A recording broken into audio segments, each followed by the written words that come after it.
S'il y a bien une chose de sûre, c'est que toutes les polémiques les ont bien refroidis. Salut, c'est Hugo et on se retrouve pour une nouvelle vidéo qui risque d'être assez courte parce que, on va critiquer le film Qu'est-ce qu'on a tous fait au bon Dieu. Et j'ai pas grand chose à dire sur ce film, mais le peu de choses qu'il y a à dire, c'est quand même des choses qui sont assez intéressantes pour faire une critique, je trouve. Et donc, j'avais envie de vous parler de ce film. C'est le seul film que je vois avant un petit moment, puisque je serai pas très productif en période des vacances, je le précise, sachant qu'il y a pas mal de gros films qui sortiront à ce moment-là, donc à voir peut-être en deuxième semaine des vacances, toutes les critiques arriveront, ne vous en faites pas, mais en tout cas je fais celle-ci un petit peu en retard et on va parler très rapidement de ce film parce que en soi il n'y a pas grand chose à dire parce que ça suit la même recette que les deux premiers films de la saga, puisque Qu'est-ce qu'on a tous fait au bon Dieu, c'est la suite de Qu'est-ce qu'on a fait au bon Dieu et Qu'est-ce qu'on a encore fait au bon Dieu. C'est la suite directe et on va dire c'est toujours les mêmes défauts, mais il y a quelque chose qui sont mieux et enfin je trouve que le film est à la fois mieux et à la fois c'est le pire film des trois et voilà, c'est un propos qui est assez complexe à comprendre de ma part, mais c'est vrai qu'il est assez particulier et je pense qu'il y a pas mal de choses à dire. Donc c'est le troisième film de Philippe de Chauvron sur la thématique du bon Dieu, puisqu'il a réalisé donc les trois films.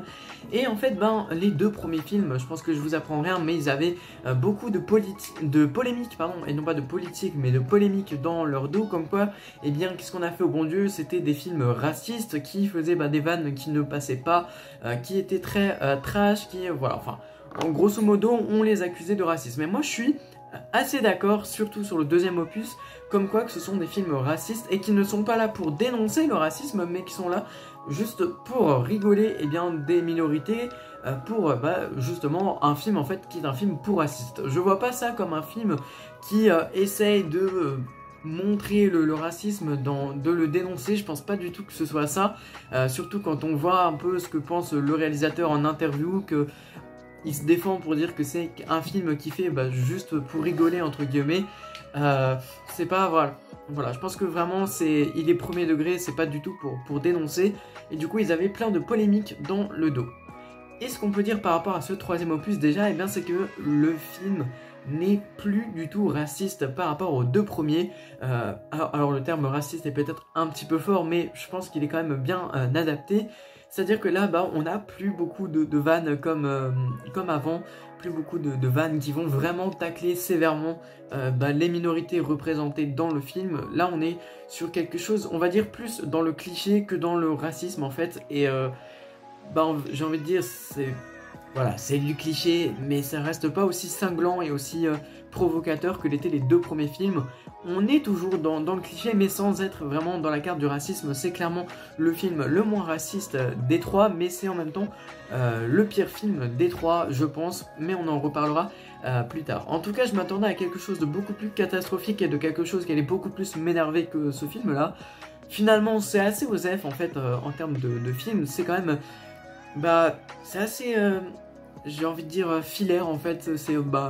pendant 1h40, moi j'étais avec mes popcorn et mon coca, et puis j'ai fait que ça pendant 1h40, manger du popcorn.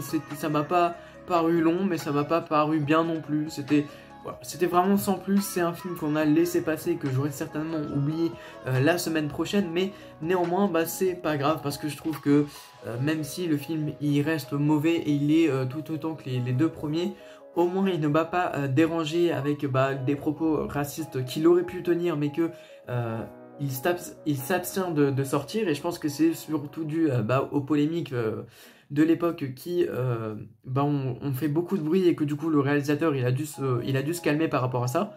Du moins je pense que c'est ça, et j'espère que c'est ça. Mais ouais, qu'est-ce que je pourrais dire d'autre, Vraiment je fais cette critique un peu à chaud, parce que je l'ai écrite, mais finalement il n'y a pas énormément de choses à dire sur le film. C'est vraiment pas... oui, alors si vous attendez à quand même voir une comédie drôle, malgré le fait que ce soit pas raciste, que ce soit dans le cliché, ne vous attendez pas forcément à ça, parce que j'ai pas trouvé le film super drôle, parce que... voilà, en fait, c'est dans le cliché. Dans la salle, en fait, la salle était assez remplie quand même, et ça n'a rigolé vraiment à aucun moment. Allez, moi, je me souviens d'avoir souri, alors je sais plus à quel moment, mais voilà, il y a eu un ou deux sourires, mais ça, voilà, ça n'a jamais rigolé dans la salle. Je pense que tout le monde était un petit peu pareil que moi, c'est-à-dire qu'il se laissait aller par le film et il n'allait pas chercher à rire ou quoi. En sortant de la salle, j'ai entendu aussi quelques petits reproches, voilà, qu'ils n'iraient pas le revoir une deuxième fois, que c'était pas extraordinaire. Enfin, voilà, je pense que peut-être que c'est des gens qui ont été frustrés justement qu'il n'y ait plus de racisme dans le film, ça c'est possible, ou peut-être que ce soit enfin des gens qui ont compris que la saga du bon Dieu, c'est clairement une saga très mauvaise dans l'ensemble, que ce soit en termes de cinéma ou dans les messages qu'elle fait passer. C'est pas quelque chose que j'apprécie énormément.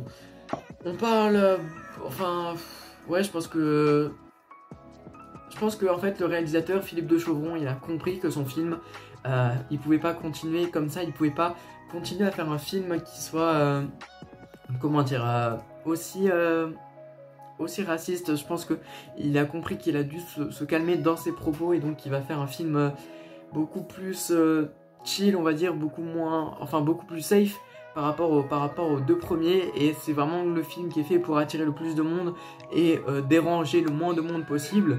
Autant les deux premiers, on en avait un petit peu rien à faire de déranger les gens.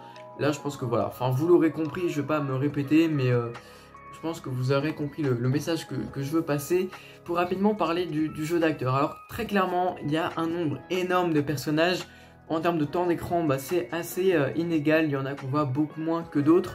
Et tous les personnages, tous les acteurs sont dans le sous-jeu totalement. Enfin, c'est un vide abyssal en termes de jeu d'acteur et même en termes de film, de scénario. Tout est un vide, mais un vide vraiment colossal, quoi. C'est énorme comment ton film peut être aussi vide. Les acteurs sont dans le sous-jeu, ils n'ont rien à jouer, aucune réplique. C'est vraiment l'impression qu'ils sont mis devant la caméra, on leur a donné leur texte et puis faites quelque chose avec ce que vous avez, mais n'allez pas chercher plus loin. Le seul bon acteur du film, c'est Christian Clavier, mais c'est un bon acteur mais qui n'est pas bien exploité, puisque tous les moments où en fait Christian Clavier, déjà c'est un mec qui vient de la scène, qui est un bon orateur, qui est capable, voilà, dans n'importe quel plan, dans un plan fixe comme je l'utilisais, il est capable de faire des merveilles, et pourtant voilà, il est capable de le faire, mais tout a été coupé au montage. Et du coup quand il essayait d'amener son côté en fait dans le jeu d'acteur, dans son personnage, c'était constamment scindé au montage. Le montage a complètement détruit sa performance, et ça je trouve ça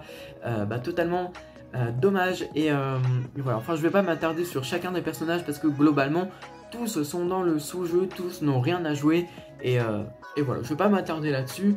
En termes de réalisation et de photographie, là aussi c'est un vide abyssal, parce que là aussi il y a strictement rien à dire, c'est du contre-champ à chaque fois. En termes de photographie, c'est très simple, il n'y a pas d'ombre dans le film, c'est-à-dire ils sont tous suréclairés de partout, aucune ombre, c'est la photographie la plus simple possible. Ils ont mis je pense qu'ils ont dû mettre des lumières partout autour de leurs acteurs, l'histoire que voilà, il n'y ait aucune ombre, aucun effet de lumière, aucun point de vue artistique. Donc voilà, c'est pas vraiment exceptionnel. Là aussi, qu'est-ce que je pourrais dire? Ouais, aussi au niveau du scénario, je vais employer tout le temps le même terme, hein. Je préviens, c'est pas une critique très bien construite et tout, mais parce que finalement il n'y a pas grand chose à dire. Mais en termes de scénario, vide abyssal. On va rapidement parler donc du renouvellement des vœux de mariage de Christian Clavier. Alors j'ai plus le nom de leur personnage, mais voilà, en gros ils vont fêter leurs 40 ans de mariage, et la famille va leur organiser une espèce de fête surprise. Voilà, ça vole pas haut, c'est pas exceptionnel, rien de fou en termes de scénario, c'est vide abyssal, je me répète. Et voilà, enfin je sais pas ce que je pourrais dire d'autre de plus. C'est pas un film que je conseillerais, parce que si les deux premiers vous ont plu, celui-là ne vous plaira pas. Et puis si les deux premiers vous ont déplu, celui-là vous déplaira aussi. Donc je le conseille pas forcément. Le film, il ne vous apportera rien, aucune proposition intellectuelle, artistique ou humoristique. Comme dit, je pense que la phrase qui résume très bien le film, c'est le vide abyssal. Voilà. C'est tout pour cette critique. Je sais qu'elle n'est pas forcément qualitative, mais en même temps il n'y a pas grand chose à dire sur ce film. Néanmoins, j'espère qu'elle vous aura quand même plu et que j'aurai pu donner mon avis sur le film. Si elle vous a plu, petit pouce bleu, n'hésitez pas à me dire ce que vous en avez pensé dans les commentaires aussi, c'est très important, et à vous abonner à la chaîne YouTube pour ne pas louper les prochaines critiques où on parlera de pas mal de grands films qui sortiront en cette période de Pâques. Voilà, c'était Hugo, on se dit à la prochaine pour une nouvelle vidéo.